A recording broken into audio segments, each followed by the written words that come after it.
WhatsApp guys, this is me Lovejeet Arora. स्वागत है आप सभी बच्चों का आज की इस क्लास के अंदर। तो कहानी चल पड़ी है जी इवोल्यूशन ऑफ नेटवर्किंग की। बिल्कुल आप बच्चे जुड़ चुके हो, क्लास 12 कंप्यूटर साइंस हो या आईपी हो, नेटवर्किंग आप दोनों के सेम है। एंड जहां जहां पोर्शन लगेगा कि भाई ये आईपी में है और ये सीएस में नहीं है, ऑलमोस्ट अगर मैं कहूँ कि आईपी सारा तो है सीएस के अंदर, बट सीएस में कुछ टॉपिक जैसे प्रोटोकॉल वगैरह है वो आपको आईपी में देखने को नहीं मिलेंगे। तो मैं ये ऊपर आपको थंबनेल पर डिफरेंशिएट करके बता दूंगी चीजें। तो चलिए आगे चलते हैं और इवोल्यूशन के साथ में बात करते हैं। इवैल्यूएशन, हाँ, इवोल्यूशन का मतलब क्या है? अगर हम बेसिकली देखें कि भाई इवोल्यूशन मतलब हम एक तरीके से एक पीरियड ऑफ टाइम से हम चेंजेस हैं जो देखते हुए आ रहे हैं कि भाई कोई चीज क्या थी और क्या से क्या हो गई, मतलब उसमें क्या क्या चेंजेस हैं जो आए। मतलब वो एक कह लो कि छोटी सी शुरुआत से एक बड़ा सा उसने रूप है जो ले लिया, तो वो पूरी की पूरी जर्नी उसकी कैसी है जो रही है। बस यही चीज है कि इवोल्यूशन ऑफ नेटवर्किंग कहता है कि the gradual development of computer network from small research based connection to global network connecting billions of devices worldwide। देखिए हम बात करते हैं उस टाइम की जब कह लो अगर जब आप लोगों ने मेरे साथ इवोल्यूशन ऑफ कंप्यूटर देखा था तो हमने शुरुआत करी थी कि भाई एबिकस नाम की कोई चीज थी, किसी के दिमाग में आई और यहां से जर्नी है जो स्टार्ट हुई है ना। उसके बाद हम देखते गए कि भाई कैसे कैसे करते करते करते करते कुछ कुछ ऐसी इन्वेंशंस भी हुई कि भाई जो जैसे वॉन न्यूमन आर्किटेक्ट है ना, तो वो आज भी हमारे कंप्यूटर्स के अंदर एग्जिस्ट करता है क्योंकि हमारे कंप्यूटर्स हैं जो उसी आईपीओ साइकिल के ऊपर काम कर रहे हैं। तो वो इन्वेंशंस कैसे हुई, मतलब कौन सा ऐसा कह लो कि भाई टकराव वाला पॉइंट था कि यहां से बूम है जो स्टार्ट हुआ। वही चीज यहां पर नेटवर्किंग के केस में है कि भाई हमने जो चीज बिल्कुल एकदम इनिशियल लेवल पर स्टार्ट करी थी कि भाई एक कंप्यूटर से दूसरे कंप्यूटर को ही हम मैसेज भेज पा रहे थे, तो उस टाइम पर क्या सोचा था कि भाई आपके मोबाइल के अंदर दुनिया भर की खबरें और दुनिया भर में कहीं भी किसी को भी आप कोई मैसेज मेल जो है या फिर आप कनेक्ट हो सकते हो, है ना। तो वो छोटी सी सोच से लेकर के ये अनबिलीवेबल चीज उन लोगों के लिए जिन्होंने उस टाइम पर शुरुआत करी थी, है ना। आप कह लो कि भाई महात्मा गांधी के टाइम पर आप अगर कहो कि बिना ड्राइवर के कार ऐसा होगा 10-20 साल के अंदर, तो वो लोग क्या यकीन कर लेते, है ना। उनके लिए तो दिस वाज अनबिलीवेबल। जैसे अगर आज मैं आपसे कहूं कि भाई उड़ने वाली कार, तो हो सकता है 25-30 साल के अंदर ये चीज रियलिटी में फ्रेम हो जाए, है ना। आज हमारे लिए अच्छा वाव वाली बात है जो हो सकती है, बट हो सकता है 25-30 साल बाद ये रियलिटी बन जाए, है ना। तो अगर हम आज के टाइम से पीछे के टाइम पर जाएं और देखें कि वहां जहां से भाई नेटवर्क आपका शुरू हुआ था वहां से लेके अभी तक क्या क्या ग्रेजुअली चेंजेस हैं जो over a period of time में जो हुए हैं, तो उसी के बारे में आपका इवोल्यूशन ऑफ नेटवर्किंग है। ठीक है, कैसे एक रिसर्च बेस्ड कनेक्शन से आप ग्लोबली अपने कंप्यूटर्स को, अपने डिवाइसेस को कैसे कनेक्ट कर पा रहे हैं, उसी के बारे में हम लोग बात करने वाले हैं। Computer networking did not develop overnight. ये जो जर्नी हम कह रहे हैं कि भाई आज हम कहीं भी किसी भी सिस्टम के साथ कनेक्ट हो पा रहे हैं, तो ये ओवरनाइट नहीं हुई है चीज। बहुत टाइम है जो लगा है, बहुत लोगों ने सक्सेस भी हासिल की है, उससे भी ज्यादा कहीं उन्होंने फेलियर भी है जो फेस किया होगा, जिसकी वजह से हमें वो चुनिंदा सक्सेस है जो मिल पा रही है। क्योंकि एक सक्सेस आपको दिख गई लेकिन उसके पीछे उसने कितनी मेहनत और कितनी बार वो बंदा फेल हुआ था, हम शायद अंदाजा भी नहीं लगा सकते, है ना। तो it started as a research project and gradually grow into today's internet. Over the years, many technologies, protocol and services were developed। बस ये आपको यही जर्नी है जो बताने वाला है कि कैसे आज हम जिसको इंटरनेट कहते हैं ना, कभी वो छोटू सा बच्चा था और जिसको हमने आर्पानेट का नाम दिया था। चलिए शुरुआत करते हैं।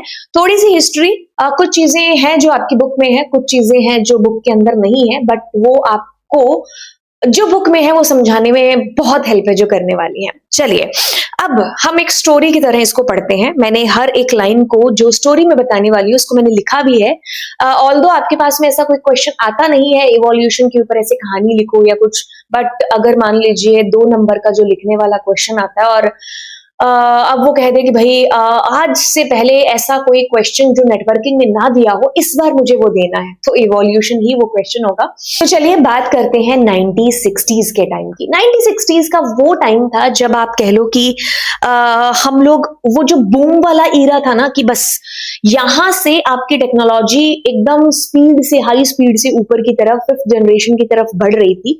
ऑल्दो ये वो पीरियड था जब आपके ट्रांजिस्टर्स ने धीरे धीरे गिव अप करना और आपके आईसीज का आना, तो मतलब ये वो पीरियड था कि जिसके बाद से आपके कंप्यूटर्स में के साइज में, उनके प्राइस में कमी आने वाली थी। मतलब इस टाइम तक नहीं, इसके बाद से आप कहोगे, है ना। तो ये वो इनिशियल स्टेज कह सकते हो जब हमने इंफॉर्मेशन को शेयर करना, है ना, नेटवर्क के बारे में सोचा।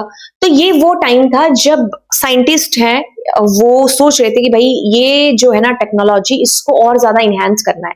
जैसे कि कहता है कि 1960s का टाइम था जब हमारे कंप्यूटर एक्सपेंसिव भी होते थे और बड़े बड़े साइज के होते थे, ठीक है, जो कि अवेलेबल होते थे यार फ्यू यूनिवर्सिटीज के लिए जो रिसर्च का काम कर रहे हैं उनके लिए, साइंटिफिक पर्पस के लिए। मतलब जो आम जनता है ना, जैसे हम आप आज अपने हाथ में ये सबसे शैतान चीज जिसको हम स्मार्टफोन कहेंगे, है ना, लेकर के घूम रहे हैं, तो ऐसा पॉसिबल ही नहीं था। शायद वो इमेजिन भी नहीं कर रहे थे कि ऐसी कोई चीज 15 20 25 साल के बाद में कुछ ऐसा पॉसिबल होगा।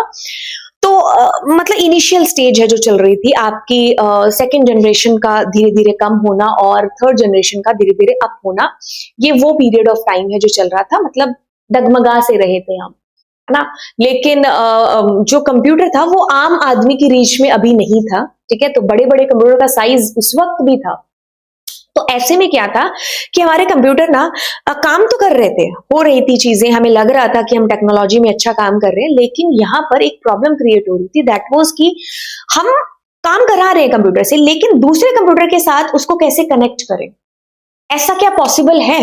क्या ऐसा पॉसिबल है कि हमारा कंप्यूटर इंडिपेंडेंटली तो बहुत अच्छे से काम कर रहा है, बट इज इट पॉसिबल कि मैं उसको किसी दूसरे के साथ कनेक्ट करूं और इंफॉर्मेशन है वन जगह से दूसरी जगह मैं भेज पाऊं? क्या ये पॉसिबल हो सकती है चीज? तो यहाँ पर ना एक बड़ा सा क्वेश्चन मार्क है जो साइंटिस्ट थे उनके मन के अंदर आने लग गया। अब इस बीच और भी बहुत सारी चीजें हैं जो क्रिएट होने लग गई, है ना। तो मतलब धुआं तो जल ही रहा था, है ना। तो धीरे धीरे आप कह लो कि वो जो धुआं है ना, मतलब तेज होता गया, क्योंकि जो है उनको हवा लगती गई कि हाँ अब वो आग में बदलने वाली थी चीजें, कहने का मतलब है। अब ये वो टाइम था, during this time the world was going through the cold war. अब जो यूएस गवर्नमेंट थी ना वो थोड़ी सी चिंता में थी कि अगर कोई अटैक हुआ, मतलब उसकी उस टाइम पर रशिया के साथ भी कोल्ड वॉर है जो चल रहा था, कि भाई ऐसे में अगर लड़ाई फिर से शुरू हो जाती है ना, और लड़ाई शुरू हो जाती तो सबसे बड़ी दिक्कत क्या होती है? कम्युनिकेशन गैप की, है ना। मान लो वर्ल्ड वॉर चल रहा है या कोई ऐसी लड़ाई चल रही है ना, तो अब इसमें क्या है कि भाई इंफॉर्मेशन वन जगह से दूसरी जगह कैसे पहुंचाई जाए, है ना। तो सबसे बड़ी ये वाली सिचुएशन है जो आ जाती है। उनको ये भी खतरा था कि भाई अगर न्यूक्लियर जैसी सिचुएशन आ जाती है तो उस टाइम पर भी इंफॉर्मेशन है जो कैसे एक्सचेंज हो, कैसे हम अपने डेटा को एक जगह से दूसरी जगह पहुंचा पाए। तो मतलब धीरे धीरे ये क्वेश्चन मार्क है जो बनना शुरू हो गया था कि ऐसा होने पर क्या है जो I was worried that in case of war or attack, traditional communication system could fail completely if the central control point was destroyed. जो आपका सेंट्रल मेन पॉइंट है, अगर उसी को ही डिस्ट्रॉय कर दिया जहां पर डेटा है, तो हम कैसे दूसरी जगह अपना डेटा पहुंचा पाएंगे या इंफॉर्मेशन कैसे कम्युनिकेट है जो हो पाए। मुद्दा ये था कुछ, है ना। अब इसके बाद क्या हुआ, 1961 आता है, ठीक है। धीरे धीरे टाइम है जो चेंज होता है। अब हमने सोचना शुरू कर दिया कि भाई हमारा जो कम्युनिकेशन है ना, नेटवर्क, मतलब कैसे बने कि एक कंप्यूटर से दूसरे कंप्यूटर तक मैं अपने डेटा को भेज पाऊं, है ना। ऐसे में अगर मान लीजिए एक कंप्यूटर खराब भी हो जाता है तो मैं दूसरे में उसका डेटा कैसे रख पाऊं या फिर उस डेटा को कहीं और कैसे भेज पाऊं। तो ये जो धीरे धीरे सवाल है ना, मैंने कहा ना कि ये क्वेश्चन मार्क है जो बनने लग गए थे। अब क्या था कि यूएस को जो ये खतरा था ना, मतलब ऐसी टेंशन जो है क्रिएट हो रही थी। अब उन्होंने क्या किया कि एक एजेंसी बनाई जिसका नाम था एडवांस रिसर्च प्रोजेक्ट एजेंसी। अब of US department of defence की ये कमेटी जो है इन्होंने बनाई जिसका नाम आरपा रखा, which started a research project. उन्होंने रिसर्च प्रोजेक्ट शुरू किया आरपा से ही, नेट मतलब नेटवर्क, ठीक है, ARPANET, with the aim of connecting academic and research institution located at the different places so that the scientist could easily share data and computing resources। देखिए सबसे बड़े मुद्दों में से मुद्दा ये था कि ये जो यूएस डिफेंस डिपार्टमेंट ने क्या किया, आरपा नाम की एक कमेटी या फिर आरपा नाम की एक एजेंसी बना दी। ठीक है, कौन से नाम की? आरपा नाम की। ठीक है, अब इस आरपा कमेटी ने ही आरपा नेट की शुरुआत करी थी। आरपा नेट वो जिससे आज की डेट में हम इंटरनेट बोलते हैं। ठीक है, तो आप कह लो कि हमारे जो हमारे पूर्वज कह सकते हो ना वो है आरपा नेट। ठीक है, तो मतलब वो पहली सोच कि हाँ, आज जो आप इंटरनेट यूज कर रहे हो ये कभी कब जो है स्टार्ट हुआ था, है ना? कभी तो ये छोटा बच्चा था ना, तो ये उसी बच्चे की बात हो रही है। ठीक है, ओके, तो दिस वाज व्हाट आरपा कमेटी, जिन्होंने आरपा नेट की शुरुआत करी थी। बट ये वो पीरियड ऑफ टाइम था जब हमारी जो US defence department of defence था ना, उसको इस बात का जवाब चाहिए था, और उसने क्या करा, इस बात के जवाब के लिए आरपा एजेंसी है जो बना दी। अब आरपा एजेंसी ने क्या किया कि भाई, अब उनके सामने सवाल था कि भाई ये जो रिसर्च काम चल रहे हैं, अलग अलग यूनिवर्सिटीज अलग अलग मुद्दों को लेकर के रिसर्च कर रही है, तो कुछ ऐसा सिस्टम बनाया जाए कि भाई एक और दूसरा दोनों आपस में क्या है, कम्युनिकेट कर पाए। इनकी कोई अचीवमेंट है तो उनको पता चले, उनकी कोई अचीवमेंट है तो इनको पता चले, है ना? तो इंफॉर्मेशन है जो फ्लो हो, है ना? एक तो इनका जो सबसे फर्स्ट रीजन था, जो ये वाला था, कौन सा, न्यूक्लियर का खतरा था कि भाई ऐसी कोई सिचुएशन भी आ जाती है तो भी हमारी इंफॉर्मेशन है जो कम्युनिकेट कैसे हो पाए। दूसरा इनके पास, पहला या दूसरा कोई भी आप कारण एक्सचेंज कर सकते हो, है ना? मैंने दोनों कारण यहाँ पर लिखे तो दूसरा क्या था इनके पास में कि भाई डेटा कैसे ट्रांसफर है जो हो, है ना? वेरियस जो एकेडमिक रिसर्च इंस्टीट्यूशंस हैं अलग अलग प्लेसेस पर, वो अपनी इंफॉर्मेशन को कैसे एक्सचेंज कर पाए, है ना? क्योंकि इंफॉर्मेशन एक्सचेंज होगी तो ऑफकोर्स ग्रो करेंगे, है ना? तो जो फंडिंग मिल रही है उनको गवर्नमेंट से, तो अगर किसी ने मान लीजिए कोई एक पर चीज पर रिसर्च हो रही है ना, तो उसमें उसको कोई अचीवमेंट मिली है, तो वो ये अचीवमेंट किसी दूसरे जो रिसर्च कर रहा है सेम ही चीज के ऊपर, उसको भी है जो बता पाए, तो आगे फिर वहीं से शुरुआत है जो आगे हो, या कोई भी ऐसी सोच है जो उस टाइम पर यूएस गवर्नमेंट की इससे रिलेटेड रही हो सकती है। बट मेन सोच उनकी यही थी कि भाई जो रिसर्च है, एकेडमिक जो रिसर्च हो रही है, वो अब जो है बूम हो, ताकि वो मतलब किस चीज से बूम हो, ताकि वो अपनी इंफॉर्मेशन है जो एक दूसरे से शेयर कर पाए। मेन मुद्दा यही था। और सेकंड रीजन क्या था, हमने बताया कि develop a reliable communication system that could provide messaging facilities to the government even in the event of nuclear war, या कोई भी ऐसी कंडीशन आती है जिसमें न्यूक्लियर ना सही, वॉर जैसी कंडीशन भी होना, तो डेटा एक्सचेंज हो। ठीक है, अगर आपके मेन कंप्यूटर पर कोई बॉम्ब गिरा दे तो वो डेटा किसी और के पास भी हो। ठीक है, तो ऐसी सोच थी उन लोगों की कि भाई ऐसा कुछ किया जाए। तो उस सोच ने उनको मजबूर किया कि हम एक एजेंसी बनाते हैं, जिसका नाम रखा उन्होंने एडवांस रिसर्च प्रोजेक्ट एजेंसी। ठीक है, अब ये एजेंसी काम पर है जो लग जाती है। ठीक है, अब यहीं से जन्म होता है और वो शुरू करती है एक नेट को, नेटवर्क को, जिसका नाम वो रखती है आरपा नेट। ठीक है, इसका पर्पस था was develop a connect academic research institutions located at different places for scientific collaboration. एक इधर इंस्टीट्यूशन है, एक इधर, है ना? तो दो अलग अलग जगहों पर है। अब ये अपने इंफॉर्मेशन को एक्सचेंज भी कर पाए, शेयर कर पाए, बता पाए। तो ये मेन मुद्दों में से मुद्दा था, जो मुद्दा मैं आपको पिछले भी दो मुद्दे बता दिए, है ना? अब 60s था। ठीक है, 60s के बाद में जो है शुरुआत हो चुकी थी बिगनिंग ऑफ कंप्यूटर नेटवर्क। ठीक है, research project was started by the advance research project agency आरपा के थ्रू। ये यूएस डिपार्टमेंट ऑफ डिफेंस की कमेटी थी, इन्होंने ही इस प्रोजेक्ट को शुरू किया और आरपा से आरपा नेट को बना दिया। अब ये जो इनिशियल टाइम था 1969 70s के आसपास का, है ना? तो ये मतलब आप कह लो कि ऐसा नहीं है कि आज ही एक चीज मैंने अगर अनाउंस की है तो वो कल ही लागू हो जाएगी। आप खुद देख लो यार, एनईपी 2020 के अंदर आया था, तो अब भी लगभग आप कह लो कि हर एक स्कूल के अंदर नहीं है, तो अभी भी उसकी प्रोसेस है जो चल रही है।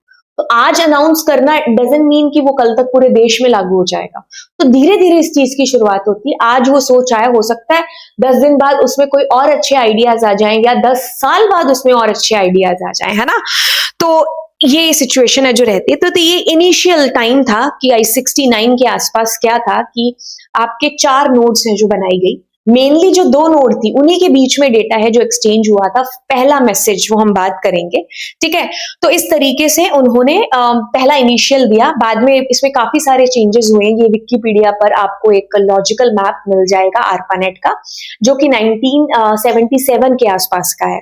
तो मतलब ये जो 4 नोड के साथ शुरुआत करी थी ना, ये बाद में इनमें कितनी सारी नोड्स हैं जो ऐड हो गई, और कह लो कि भाई वो जो छोटी सी शुरुआत थी वो भी अब बूम है जो करने लग गई थी 80s के आसपास आते आते। फर्स्ट जो नेटवर्क कम्युनिकेशन हुआ था वो यूसीएलए, ठीक है, ये फुल फॉर्म है university of California Los Angeles और एसआरआई के बीच में हुआ, ठीक है। ये बिगनिंग थी आपके कंप्यूटर नेटवर्क की। अब हुआ क्या कि जैसे जैसे आपको इंटरनेट पर ये भी मशहूर बातों में से बात मिल जाएगी कि पहला मैसेज कौन सा था, तो इट वाज लॉगिन। तो क्या था कि भाई लॉगिन मैसेज था जो भेजा गया। अब बात क्या है कि यार भेजा तो मैसेज लॉगिन, लेकिन ये इतना सक्सेसफुल नहीं रहा। जब देखा कि भाई रिसीव क्या हुआ है मैसेज, जैसे मैंने तुम्हें भेजा लॉगिन, है ना, तो आपको क्या मिला, आपको मिला सिर्फ 2 लेटर, दैट वाज LO, ठीक है। तो था तो ये फेल है कि भाई यार हमने तो ये मैसेज भेजा, लेकिन ना इसमें से भी वो कहते हैं ना कि मतलब इस चीज में से भी उन्होंने पॉजिटिविटी है जो ढूंढ ली, है ना। आप हार गए तो क्या हुआ, यहां से भी पॉजिटिविटी है जो निकाल ली उन्होंने। कहा कि भाई अब अगर लॉगिन है जो मैसेज हमने भेजा और सामने वाले को 2 लेटर मिले LO, ये भी तो सक्सेस है ना। अगर LO जा सकता है तो बाद के लॉगिन क्यों नहीं जा सकता। हो सकता है बीच में थोड़ी बहुत गड़बड़ हो, मान लो पूरा ही मैसेज नहीं जाता उनको, तब तो था कि भाई ये चीज पॉसिबल ही नहीं है। बट अब ये चीज एकदम आ गई कि भाई अगर LO जा सकता है तो बाकी का लेटर भी है, जो बाकी का पूरा वर्ड भी है जो जा सकता है। तो यहां से एक होप क्रिएट हुई कि यस, हो सकता है कि हम एक जगह से दूसरी जगह अपने डेटा को, अपनी इंफॉर्मेशन को भेज पाए। तो ये पॉसिबिलिटी उस टाइम पर जो साइंटिस्ट थे उनके मन के अंदर जागी। तो ये वो पर्सन थे, ठीक है, जिन्होंने जो आरपा को एक तरीके से लीड ही कर रहे थे, राइट। तो फर्स्ट नेटवर्क सिस्टम के अंदर इनकी जो है सुपरविजन के अंदर, और इन्होंने इनके साथ 2-4 लोग और हैं जिनके नाम बता रखे, आपकी बुक्स में नहीं मिलेगा। तो इन्होंने लॉग इन मैसेज भेजा, तो एक बग आ गई, बग की वजह से सिर्फ LO है जो आप भेज पाए इंटरनेट पर। And this was the success की नहीं, LO गया है तो बाकी का मैसेज भी जा सकता है, ठीक है। तो इन्होंने अपनी कमियों को, उन बग्स को धीरे धीरे जो है सही करना शुरू किया, और फिर फाइनली इन्होंने इस चीज को सक्सेस है जो कर लिया। और ये पूरी की पूरी टाइमलाइन है आज जो हम, वैसे तो इन्होंने आपकी एनसीईआरटी के अंदर 1997 तक का ही बूम दे रखा है। ये वो मेजर पीरियड ऑफ टाइम है जब जब आप कह लो कि ब्लास्ट हुआ इस दुनिया के अंदर, कि भाई अब ये आया, अब ये आया, ठीक है।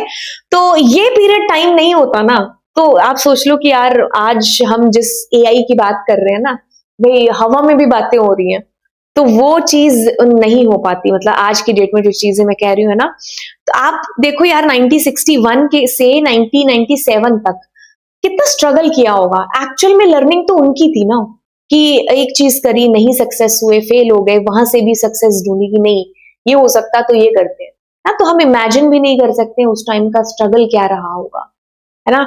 हम तो सिर्फ आज किताबों के अंदर मोटी मोटी चीजें पढ़ रहे हैं और उसको याद करके पेपर में नंबर ले रहे हैं, बाकी एक्चुअल मेहनत है वो तो इन्हीं लोगों ने करी है।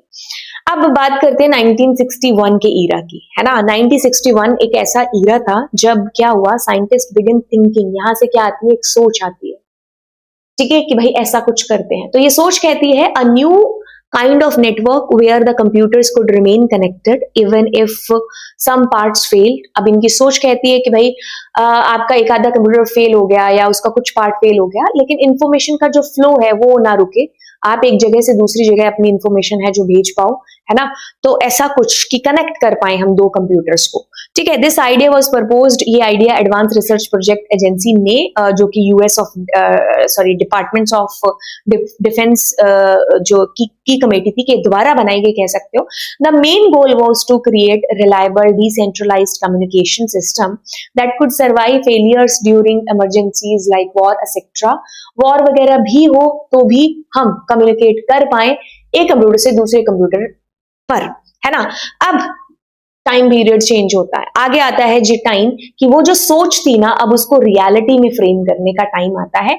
यूसीएलए और एसआरआई के बीच में वो पहला लॉग इन मैसेज जिसके सिर्फ 2 लेटर गए थे, LO। तो ये वो आइडिया था जब ARPANET फंक्शनल हुआ एक्चुअल के अंदर।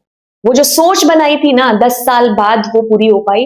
तो सोचो यार उन 10 साल के बीच में उन्होंने कितनी स्ट्रगल है जो करी होगी, है ना। मतलब क्या क्या है जो उन्होंने नहीं किया होगा कि भाई कैसे वो चीज है जो पॉसिबल हो सकती है। तो आप कह लो कि yes that was the real struggle, जब आपके पास कोई हेल्प नहीं है। आज तो हम एक चीज लिखते हैं, चैट जीपीटी हमारे लिए चीजें आसान कर देता है ना। तो अगर हम उस इरा को देखें तो यस वो एक्चुअल में लर्निंग थी। This successful communication took place between this ये वाली यूसीएलए एंड एसआरआई के बीच में the first time in the history that computer at distance locations communicate over a network, है ना। तो वो डिस्टेंस पर जो कंप्यूटर्स थे वो आपस में नोड थी, वो आपस में कम्युनिकेट कर पाई। 1969 में पहली बार ये फंक्शनल हुआ। अब आते हैं आगे के ईरा पर। अब यहाँ पर जो अलग अलग चेंजेस होने लगे, रॉय टॉमलिंसन थे जिन्होंने डेवलप किया @email जनरेट किया, है ना। तो आज जो हम ईमेल यूज कर रहे हैं वो इन्हीं भाई साहब की देन है। 1971 का Ira. Roy Tomlinson developed network messaging, which we now call email. He also introduced the @ symbol to separate the username, computer name, and in an email. This made digital communication personal and easy. Right? 1974 का Ira start होता है जब जो आज internet internet करते फिर रहे हो ना, वो जो वर्ड है वो तब कॉइन हुआ था 1974 के अंदर। ठीक है, कितने साल पहले ये वर्ड की शुरुआत हो चुकी थी। 1974 में इंटरनेट जो ऑफिशियली था ये वर्ड कॉइन हुआ। Around the same time first commercial use of ARPANET began under the name of Telnet, which allowed organization to use networking services commercially। तो टाइम के अराउंड जो ARPANET था ना वो कमर्शियली यूज होने लग गया था, ठीक है, टेलनेट के अंडर में। और इंटरनेट जो टर्म है ना वो पहली बार अभी इंट्रोड्यूस हुई थी कि भाई इंटरनेट नाम की चीज है, क्योंकि ऑफिशियली यूज होने लग गया ना, है ना। ऑफिशियली मतलब जो बड़ी बड़ी कंपनीज थी उस टाइम तक तो, है ना, वही यूज कर पा रही थी कंप्यूटर्स का। तो वो अब कह लो कि डेटा इंफॉर्मेशन है जो ऑफिशियली एक्सचेंज कर पा रही थी। तो यहां से टर्म पॉइंट हुई कौन सी, इंटरनेट की। अब आते हैं 1982। अब जब इंफॉर्मेशन इतनी फ्लो होने लग गई तो कह लो कि भाई इनकी जरूरत हमें पड़ी, इनकी रूल्स की, है ना। तो रूल्स बनाने पड़ते हैं ना, 2-4 लोग हो तो ठीक है, लेकिन अब आपके स्कूल में 500 लोग हैं तो रूल्स तो बनाने पड़ेंगे, है ना। कुछ डिसिप्लिन है जो मेंटेन करने के लिए रूल्स जो है जरूरी है। तो इंटरनेट पर भी रूल्स चल पड़े जिनको आज हम क्या बोलते हैं, प्रोटोकॉल्स बोलते हैं, है ना। तो प्रोटोकॉल्स बने, सेट ऑफ रूल्स की आपको अगर डेटा एक जगह से दूसरी जगह भेजना है तो भी वो रूल्स के दायरे में जाए, वहां से इंफॉर्मेशन आपके पास आ रही है तो भी रूल्स के अंदर। तो जो कुछ भी इंटरनेट पर हो रहा है ना, आपका डेटा फ्लो हो रहा है, वो इन्हीं प्रोटोकॉल्स के थ्रू है जो पॉसिबल हो पा रहा है। हर किसी के लिए अलग अलग प्रोटोकॉल है जिनको आप आगे पढ़ने वाले हो, चाहे SMTP हो, मेल भेजने का अलग है, रिसीव करने का अलग है, फाइल को ट्रांसफर करने का अलग है, इंटरनेट पर अगर मुझे कोई मैसेज फ्लो करना है तो उसका अलग है। तो TCP/IP जो हमारी बैकबोन है ना आज प्रोटोकॉल्स की, जिनकी वजह से आप कह रहे हो कि हमारा कोई डेटा जो है, कोई भी डेटा इंफॉर्मेशन है जो फ्लो हो पा रही है, that is transmission control and IP internet protocol. तो ये स्टैंडर्ड है, तब इंट्रोड्यूस हुआ 1982 के अंदर, standard communication protocol ARPANET। This was a major breakthrough because TCP/IP allowed different network to connect and communicate with each other reliably, right? तो ये वो टाइम था जब TCP/IP आपका इंट्रोड्यूस हुआ। अब आगे बढ़े, जैसे TCP/IP आया, अब भाई DNS डोमेन नेम्स हैं जो स्टार्ट हो गए कि अगर IP एड्रेस है, अब इतने बड़ा IP एड्रेस याद रखना वाज वेरी वेरी टफ, है ना। तो हम ह्यूमंस के पास और भी काम है यार। तो हमारे इंसानों ने सोच लिया था कि ये जो जेनजी जनरेशन आने वाली है ना, कुछ नहीं करने वाली, इनको अपना नाम नहीं याद रहेगा, ये तुम्हारा IP एड्रेस और याद कर लेंगे। तो आपके जो ग्रैंड फादर थे ना, उनको ये चीज पता थी, तो उन्होंने आप लोगों को के लिए क्या कर दिया, डोमेन नेम सिस्टम है जो स्टार्ट कर दिया। ठीक है, कि भाई आप अपना डोमेन याद रखो, आईपी एड्रेस याद रखने की कोई जरूरत नहीं है। तो ये वो शुरुआत थी 1983 की। अब 1986 का टाइम आया तो इसमें क्या है, national science foundation launch, NSF net आपका लॉन्च होता है। ठीक है, ये इंपॉर्टेंट है इसकी full form, which expand network access to more universities and people. This step played a key role in spreading networking beyond military and research use. अब ARPANET का बड़ा रूप है जो सामने आने लग गया था। तो अब बड़ा रूप आने लगा तो इसको एनएसएफ जो थी, नेशनल साइंस फाउंडेशन, उसने एनएसएफ के नाम से इसको जो है लॉन्च कर दिया। और कह लो कि अब मिलिट्री है या रिसर्च के यूज के लिए अब बड़े पैमाने पर इसका यूज है जो होने लग गया था। अब 1990s का टाइम है जो आता है। अब आते हैं हमारे टिम बर्नर ली, जिनकी वजह से आज मैं और आप वेब की बात कर रहे हैं, वेबसाइट्स की बात कर रहे हैं, है ना। जो हमारा इतना डेटा, इतनी इंफॉर्मेशन है जो हमारी पड़ी है इंटरनेट के ऊपर, उसका श्रेय इसको भी है, जो इन भाई साहब को भी है, जो जाता है 1990s में इन्होंने HTML URL का निर्माण है जो किया। www जिसने पूरी दुनिया सच में घुमा रखी है, इसकी शुरुआत है जो तब हुई थी। जो हमारे आज वेब पेजेस हैं आपस में लिंक हो पा रहे हैं, हम एक लिंक पर क्लिक करके हम दूसरे इंफॉर्मेशन वाले पेज पर पहुंच पा रहे हैं, दैट इज पॉसिबल, इन्होंने वो शुरुआत करी। अब आता है ईरा नेक्स्ट, वो ईरा आता है जिसमें क्या है, वाईफाई, मतलब अब तारों की जरूरत नहीं थी, हमें बस हवा में बातें करनी थी। मतलब वाईफाई जो है, आप कह लो कि आपका 1997 के अंदर इंट्रोड्यूस हुआ था कि बिना तारों के कैसे पॉसिबल है नेटवर्क को कनेक्ट कर पाना। ठीक है, तो फिजिकल जो केबल्स है यहां से शुरू हुई थी कि उनका लो यूज हो पाए। तो ये कह लीजिए कि आपका एक एक करके हर एक ईयर का इसमें बड़ा ही योगदान है।